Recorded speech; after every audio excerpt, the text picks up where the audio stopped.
Assalamualaikum warahmatullahi wabarakatuh. Saya mau bikin video politik tentang amnesti Tom Lembong dan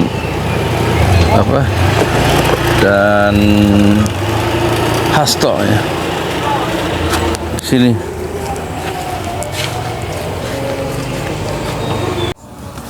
Assalamualaikum warahmatullahi wabarakatuh. Saya Yudi Pramuko, tukang bubur ayam dari Parung, YouTuber tertua di semesta. Saya di lokasi tempat jualan bubur ayam di Komplek Gria Branwir ya, Desa Pamekarsari, Kecamatan Parung, Bogor. Membahas tentang amnesti yang lagi viral ya. Abolisi untuk Tom Lembong, amnesti untuk siapa? Untuk Hasto, orang nomor 2 di PDIP yang divonis 3,5 tahun karena tindak pidana kasus suap ya, korupsi, kasus suap dalam kasus Harun Masiku. Dan abolisi itu juga diterima hukumannya oleh Tom Lembong 4,5 tahun ya. Kasusnya di Kejaksaan. Kalau Tom Lembong kalau Hasto di KPK ya. Dan pembebasan, penghapusan hukuman keduanya itu salah satu beberapa tokoh itu menyayangkan karena berarti membenarkan atau Prabowo ingkar janji yang katanya mau mengejar koruptor sampai Antartika, justru mengampuni para koruptor, yaitu Tom Lembong ya, dan Hasto Kristianto. Tetapi tentu Prabowo punya pertimbangan lain tentang amnesti yang akan membebaskan sekitar 1.600 dan dibebaskan untuk amnesti pengampunan itu sekitar 1.116. Bubur dari mana kok sampai keringetan gitu? PGR. Sekarang hari apa? Sabtu. Ada olahraga, Pak Ustadz. Oh, olahraga. Bukan shopping. Bukan shopping. Pray dah. Insya Allah. Enak. Sabtu pray, gaji penuh. Besok masuk, Insya Allah. Besok lu? Minggu? Kan gantian, Pak Ustadz. Kalau supir satunya, kalau Sabtunya libur, minggunya masuk. Kalau minggunya libur, Sabtunya itu. Di perusahaan libur Sabtu? Kan di rumah bos, standby. Oh, standby. Malah enakan hari biasa, Pak Ustadz. Kenapa? Kantor rumah udah nggak kemana-mana. Kalau hari ini ke mall, ke mana, belanja ke. Enak loh, pulang-pulang bawa belanjaan.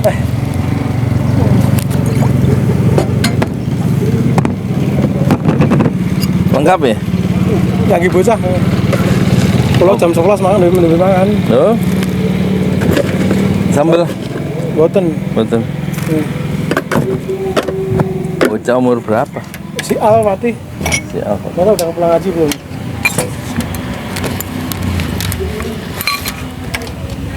Ya, sekarang kakaknya. Oh, berdua ini? Enggak, kakaknya sendiri. Oh, sendiri, dua? Pakai sambel.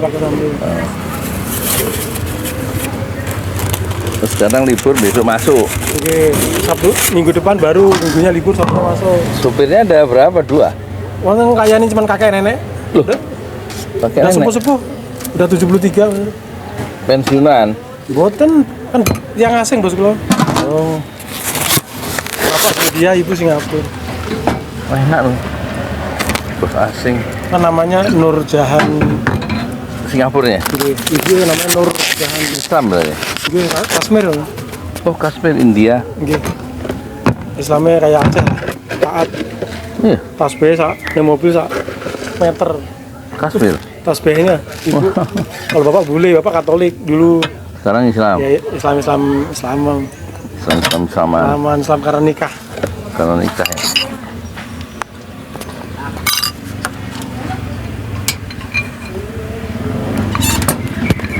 Kakong.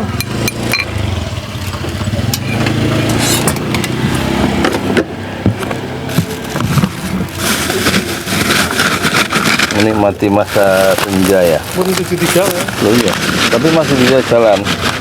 Ya, hidup negeri orang ya harus sehat. Enggak, artinya enggak pakai tongkat dulu. Bapak pakai tongkat karena jatuh. Naik skateboard. Jatuh tulangnya bu. Gara-gara cucunya dari Swedia datang, dia naik skateboard, ikutin cucunya jatuh. Pinggulnya retak. Operasi, tapi sekarang pakai karena nggak sama tingginya operasi, cuma pakai tongkat. Kalau udah lansia patah tuh susah sembuhnya. Berapa Ustaz? 20. Maaf. Yang pedes tadi yang mana tuh? Aduh lupa ini. Ini Yang atas ya? yang atas. Terima kasih Pak Ustaz. Kami.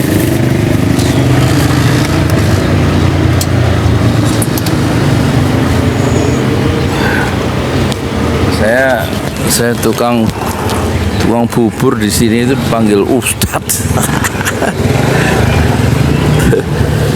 Kenapa dipanggil Ustadz ya, orang-orang pada harus tobat ya. Nah soal amnesti itu mungkin mana Pok? Banyak. Amnesti ini kita ingat ya, ayahnya Prabowo itu juga orang yang diberikan amnesti oleh Soekarno.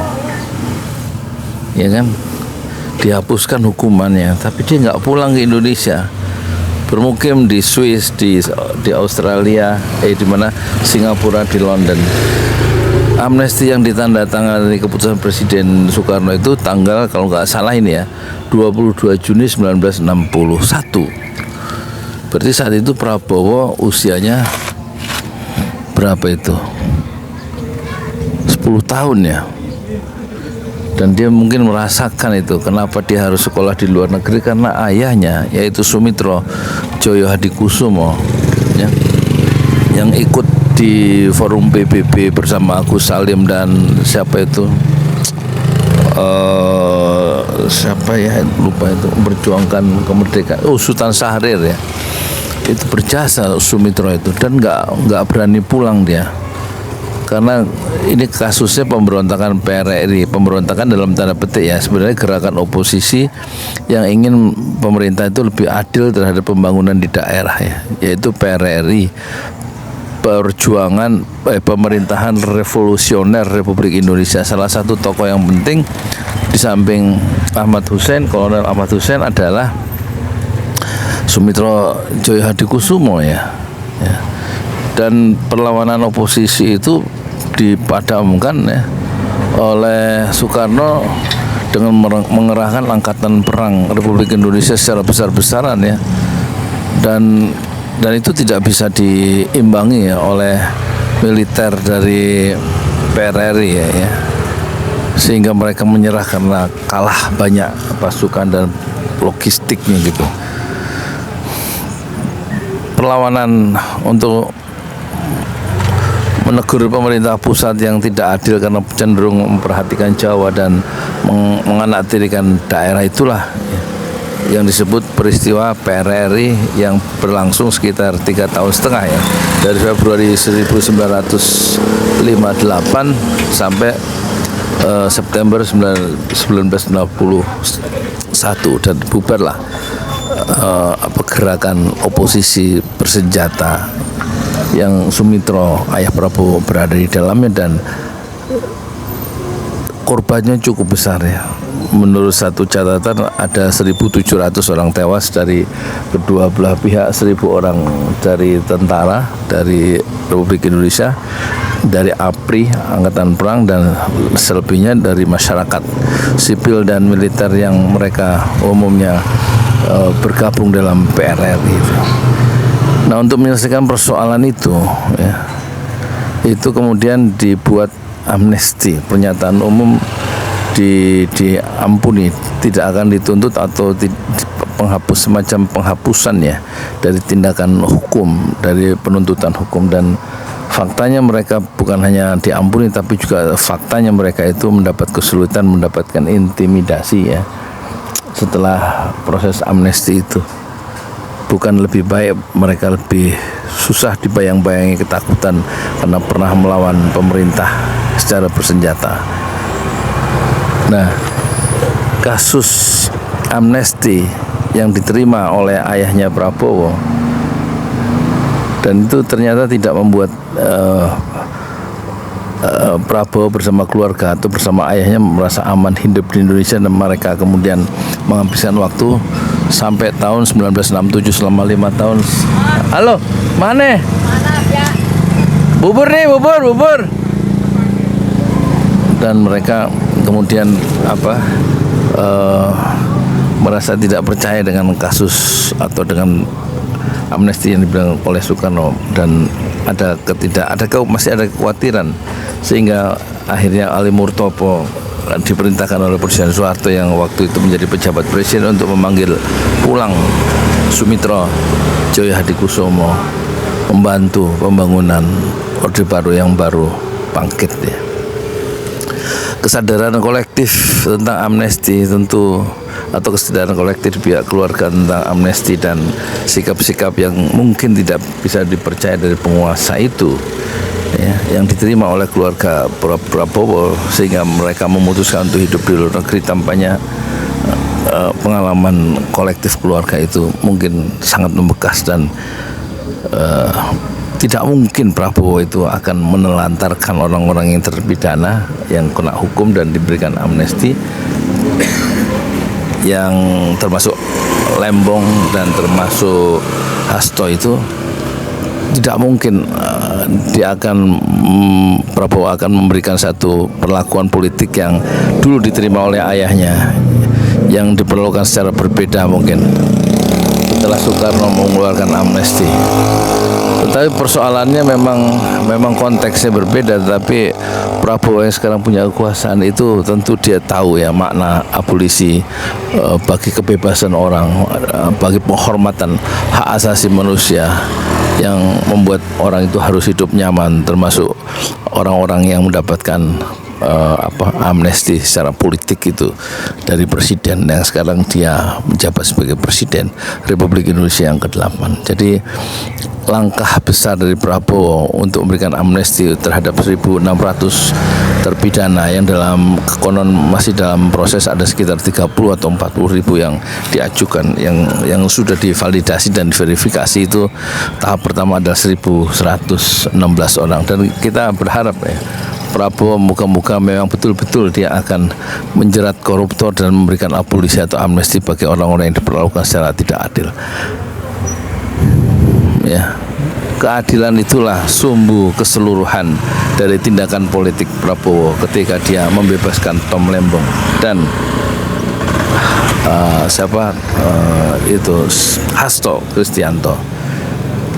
Untuk sementara kita percaya pada keinginan baik Prabowo untuk memberikan amnesti dan abolisi bagi penghormatan yang lebih tinggi ya, yang diberikan oleh penguasa, karena dia secara keluarga dia mengalami ya penghinaan atau perendahan martabat sebagai manusia pada peristiwa PRRI, dan juga blame civil society sampai sekarang masih memblame, masih mengecam Prabowo sebagai orang yang pernah menyia-nyiakan penghormatan terhadap hak asasi manusia pada kasus awal reformasi, pada kasus penculikan yang disebut, yang berakhir pada pemecatan Prabowo sebagai jenderal ya, dipecat oleh B.J. Habibie setelah mendapatkan rekomendasi dari Dewan Kehormatan Militer karena perbuatan Prabowo di masa lalu.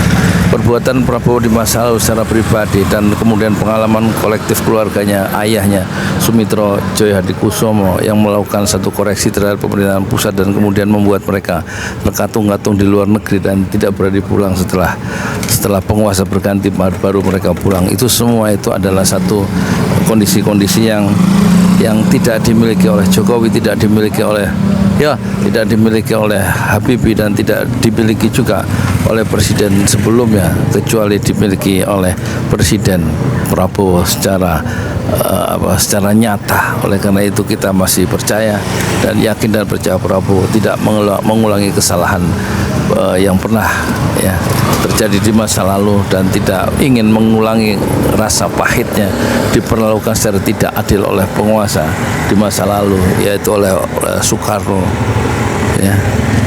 dan juga oleh penguasa-penguasa berikutnya. Tentu kita yakin dan percaya Prabowo dengan tindakan politik yang berani memberikan abolisi kepada Tom Lembong yang diperlakukan secara tidak adil, dan juga terhadap kriminalisasi terhadap Hasto, ya, terhadap Hasto dan Lembong, itu betul-betul akan memberikan satu arah baru, semacam angin segar, dan memberikan satu keindahan sejarah. Ya, sejarah ini yang ditulis dengan indah dalam sejarah politik Indonesia modern, dan sejarah itu telah ditulis dengan keindahan dan tinta emas oleh Prabowo Subianto sendiri. Assalamualaikum warahmatullahi wabarakatuh. Saya Yudi Pramuko, tukang bubur ayam dari Parung, YouTuber tertua di semesta Fasbir Sobron Jamila. Bersabarlah dengan kesabaran yang indah. Assalamualaikum warahmatullahi wabarakatuh.